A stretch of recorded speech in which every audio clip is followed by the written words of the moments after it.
Olá, bom dia, povo lindo de Deus. Paz seja com todos. Agora iniciamos mais um Gotículas de Fé. E eu mesmo que esse vídeo lhe encontre em paz, segurança, tranquilidade e confiança no Senhor. Amém?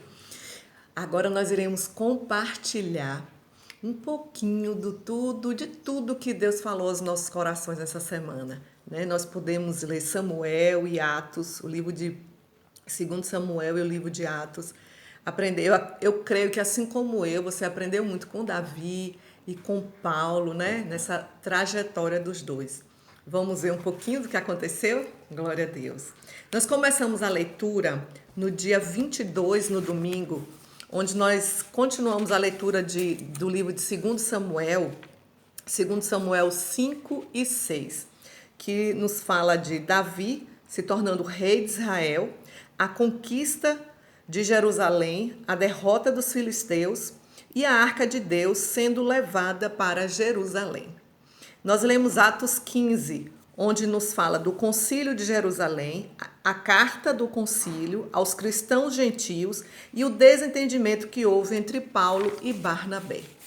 No dia 23, nós lemos 2 Samuel 7 e 8, que nos mostra a promessa de Deus a Davi, a oração de Davi, as suas vitórias e os seus oficiais. Em Atos 16, nós podemos ver que Timóteo agora acompanha Paulo, né? Paulo descobriu Timóteo e Timóteo acompanha Paulo e Silas. Mostra também a visão de Paulo em Troade, a viagem deles por várias cidades, a conversão de Lídia, né, em Filipos, e a conversão do carcereiro quando Paulo e Silas foram parar na prisão. Foi muito forte a conversão do carcereiro, né? Quando Paulo chega e diz assim, ele diz, o que é que eu faço, o que é que eu posso fazer? Ele diz assim, crê no Senhor Jesus e será salvo tu e tua casa, tu e tua família. E todos foram batizados. Foi realmente assim um mover de Deus, uma história triste porque Paulo e Silas foram açoitados, foram presos, foram humilhados, mas que terminou na conversão de uma pessoa. E isso me remota que da palavra do Senhor que diz todas as coisas cooperam para o bem daqueles que amam a Deus. Até as tristezas, até as nossas angústias, algumas derrotas que nós passamos, conspiram em favor das nossas vidas, porque Deus é o Senhor de todas as coisas. Amém, irmãos? Vamos continuar. No dia 24, nós lemos 2 Samuel 9 e 10, onde mostra Davi e Mefibosete, quando ele honra a promessa que ele fez a Jonatas, o filho de Mefibosete, e traz Mefibosete, quase que não sai, né, irmãos? E traz Mefibosete para o palácio e também nos mostra a guerra contra os amonitas.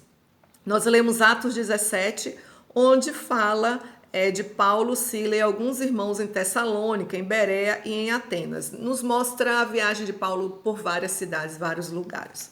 No dia 25, nós lemos 2 Samuel 11 e 12, que nos mostra Davi cometendo adultério e mandando armar uma cilada para que Urias, o marido da mulher, né, de Batseba, que ele traiu no caso, fosse morto. Nos mostra Natã repreendendo Davi e este se arrependendo do seu pecado e Deus o perdoando. E aí a gente percebe que Davi estava no local errado. Por isso que é importante a gente estar sempre pedindo a Deus, estando no lugar certo, com as pessoas certas, fazendo o que é certo. Porque naquela época a palavra do Senhor diz que era primavera. E aquela época era uma época que os reis deveriam ir para a guerra. Ele não foi para a guerra, ele ficou em casa descansando. Viu a mulher de Urias, cobiçou, se deitou com ela, cometeu adultério. E aí você pôde ler na leitura tudo o que aconteceu, né? A criança no final morreu e tudo o que aconteceu. O bom de tudo isso é que ele se arrependeu, mas ele pagou, porque quando nós nos arrependemos verdadeiramente, Deus nos conhece e nos perdoa, mas nós pagamos pelo ato, pela consequência desse pecado. Nós lemos também Atos 18, nos mostrando Paulo em Corinto com Priscila e Áquila, em Éfeso, onde ele deixou os dois, e depois em Cesareia, Antioquia e várias outras cidades, e nos mostra também Apolo se unindo a eles. No dia 26, nós lemos 2 Samuel 13 e 14, onde Tamar é violentada por Aminon, Abisalão mata Aminon e depois de um tempo volta para Jerusalém. Em Atos 19, nos mostra Paulo em Éfeso e o tumulto por conta daqueles que adoravam e faziam imagens da deusa Artemis e ganhavam dinheiro com isso e por conta disso não queriam perder os seus lucros. Aí a gente percebe esse tumulto todo em Éfeso. No dia 27, nós lemos 2 Samuel 15:16, onde nos mostra a conspiração de Abisalão, porque aí ele já queria o trono do seu pai, Davi. E aí a gente percebe como as traições, né, irmão, já vêm de antes. Na realidade, desde que o pecado entrou no mundo, né, que Satanás, o anjo caiu e o pecado entrou no mundo, que já vem tudo isso. Mas glória a Deus que o nosso Deus está próximo. E nós iremos reinar com ele, aqueles que verdadeiramente servem ao Senhor, que verdadeiramente reconhecem Ele como Senhor e Salvador da sua vida, que creem, confessam Ele como Senhor e Salvador das suas vidas, irão reinar com Ele. E lá não irá existir nada disso. Glória a Deus por isso. Então nós vemos a conspiração de Abisalão, a fuga de Davi com sua família, alguns amigos leais. Vemos o encontro de Davi e Ziba, Simei amaldiçoando Davi e o conselho de Uzai e Aitofel a Abisalão. Em Atos 20, nos mostra Paulo e mais alguns discípulos viajando pela Macedônia, pela Grécia, né? Ainda a viagem dele por várias cidades, a ressurreição do jovem Eutico em Troade e Paulo se despedindo dos presbíteros em Éfeso. Ontem, dia 28, nós lemos 2 Samuel 17:18, que nos mostra os conselhos de Uzai e Aitofel, né, a Absalão, os conselhos de Aitofel totalmente errado e de Uzai também para que Absalão fosse aprisionado. Nós podemos ver a guerra entre os homens de Davi e o exército de Israel, a morte de Absalão e a tristeza de Davi pela morte do seu filho. E lemos também Atos 21 e 22, que nos mostra Paulo e seus seguidores a caminho de Jerusalém, a chegada até Jerusalém, a sua prisão, o seu discurso e a descoberta do comandante que Paulo era cidadão romano, então não poderiam prender e fazer tudo aquilo que eles estavam fazendo a Paulo. Irmãos, como eu falei, nós podemos aprender muito nessa semana, mas uma das coisas que me chamou a atenção lá em 2 Samuel, foi 2 Samuel 7, capítulo 22, quando Davi estava orando ao Senhor, e Davi nós sabemos que era um homem segundo o coração de Deus, era pecador, era carne igual eu e você, pecava, entendeu? Mas o bom é que Deus conhecia o coração de Davi, dizia que ele tinha o coração segundo o seu coração, porque ele verdadeiramente se arrependia. E Deus quer que nós possamos viver dessa forma. E aí na oração de Davi, eu acho interessante quando ele diz: quão grande és tu, ó soberano Senhor, não há ninguém como tu, nem há outro Deus além de ti, conforme tudo o que sabemos. Aqui é a adoração verdadeira de Davi ao nosso Deus. É a exaltação verdadeira de Davi ao nosso Deus. E que nós possamos aprender com Davi e com todos aqueles que adoram o Senhor, que não há outro Deus além do nosso Deus. Davi aqui reconheceu que só o Senhor, ele começa a oração dizendo: quem sou eu, ó soberano Senhor? E o que é a minha família para que me trouxeste a este ponto? Davi era um simples pastor de ovelhas e Deus o exaltou de tal forma que ele se tornou rei de Israel. E é aí que Davi estava rendendo graças a Deus e exaltando ao Senhor, glorificando ao Deus que pode todas as coisas. Então, é uma lição para nós. Se você se acha pequeno, se você acha que é incapaz de fazer certas coisas porque não tem condição financeira ou não tem talvez instruções, né, adequadas, saiba que Deus usa os pequenos, humildes. A palavra do Senhor diz que Ele escolhe as coisas fracas do que aquela para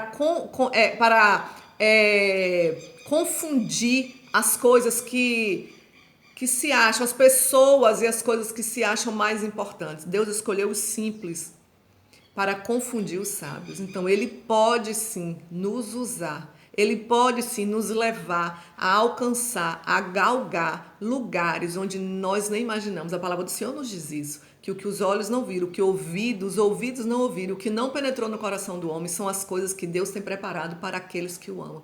Então, espere no Senhor, ame o Senhor, busque ao Senhor e você irá galgar coisas que você nem imagina. Você irá alcançar coisas que você nem imagina, porque o nosso Deus é grandioso, é soberano, é Deus de milagre, de maravilha, e não há outro Deus além dele. Amém? E outra coisa que eu pude aprender em Atos, tá lá em Atos 20, quando Paulo está discursando, se despedindo dos presbíteros de Éfeso, porque ele sabia que ele iria para Jerusalém e que iria ter prisões, sofrimentos.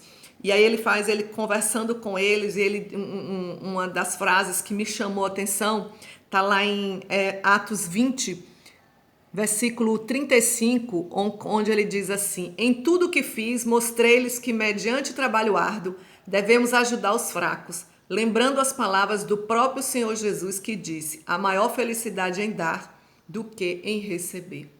Irmãos, talvez as pessoas digam que nada, é muito melhor receber do que dar. Receber é muito bom, a gente sabe. Amo receber presente, amo receber carinhos e tudo, mas dar é muito melhor. A palavra do Senhor diz isso. Quando você dá, e não estou falando só de coisas materiais, eu estou falando também de amor, de doação.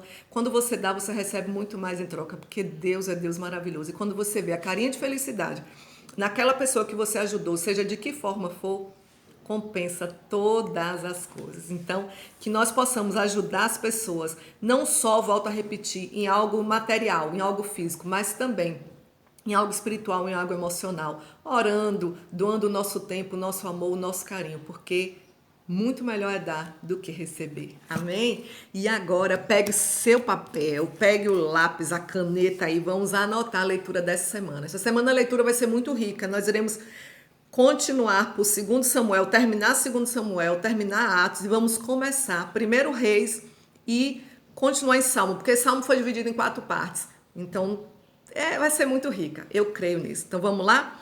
Hoje, domingo, dia 29, nós iremos ler 2 Samuel 19 e 20 e Atos 23 e 24. Amanhã, segunda, 2 Samuel 21 e 22 e Atos 25 e 26. Terça, 2 Samuel 23 e 24 e Atos 27 e 28, encerrando assim esses livros. Na quarta, começamos a leitura de 1 Reis 1 e Salmo 73 e 74. Na quinta, 1 Reis 2 e Salmo 75. Na sexta, 1 Reis 3 e 4 e Salmo 76. E no sábado, dia 4, 1 Reis 5 e 6 e Salmo 77. Como eu falei, eu creio que será uma leitura riquíssima. Amém, irmãos? Eu quero orar por você. Se você puder, feche seus olhos. Se não puder, leve seu pensamento ao trono da graça do Pai e vamos falar com o nosso Deus. Senhor, meu Deus, amado, grandioso, eterno, maravilhoso, Pai, nós entramos nesta hora na Tua presença, Senhor, para Te render graças por tudo que vivemos até aqui. Te render graças, Senhor Jesus, porque se olharmos para trás, podemos perceber que o Senhor nos colocou no local de excelência. E se olharmos para frente, mesmo sem saber o que irá nos acontecer, sabemos que teremos o melhor, pois quando estamos em Ti, nós só temos coisas boas. Quando estamos em Ti, fazendo a Tua vontade, que é boa, perfeita e agradável, sabemos que o que teremos é muito além do que a nossa imaginação possa imaginar, do que a nossa mente possa imaginar. Nós te agradecemos por isso, Pai, e te pedimos que o Senhor continue conosco, nos dando força, nos dando ânimo, para continuar perseverando na leitura da palavra, em busca de Ti, para que cada vez mais nós possamos exalar o Teu perfume e que as pessoas possam ver a Tua glória em nossas vidas. Nos conceda, Pai, uma semana abençoada, de crescimento, aprendizado na Tua presença, em nome de Jesus. Amém. Eu sou a pastora Semile da IFAC, Igreja da Família Aliançada em Cristo. E se Deus assim permitir, em breve nós estaremos juntos para mais um Gotículas de Fé. Amém? Glória a Deus.